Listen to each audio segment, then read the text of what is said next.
يا لهوي يا ام كشري، شايفه القرش كبير ازاي؟ الله انا بحب القروش قوي. تقول ايه يا بنت الكلب، حد يحب القروش؟ ايوه يا ابو زير انا بحبها. تقول يا مالكيش حل والله العظيم، يا رب قرش ياكلك ام كشري يرتاح مني. لا يا اخويا القروش كلهم صحابي.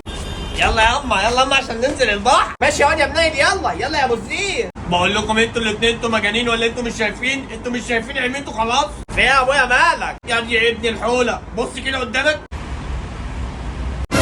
يا لهوي، ايه ده يا اما؟ في ايه يا واد؟ ده القرش بيلعب. اه امك بتقولك القرش بيلعب، انزل انت وامك بقى العبوا مع القرش تحت. لا لا خلاص انا مش هنزل البحر خلاص. لا يلا خد امك وانزل دلوقتي. لا والله يا ابويا خلاص مش هنزل، خليك انت وابوك كده جوه، انا هنزل لوحدي.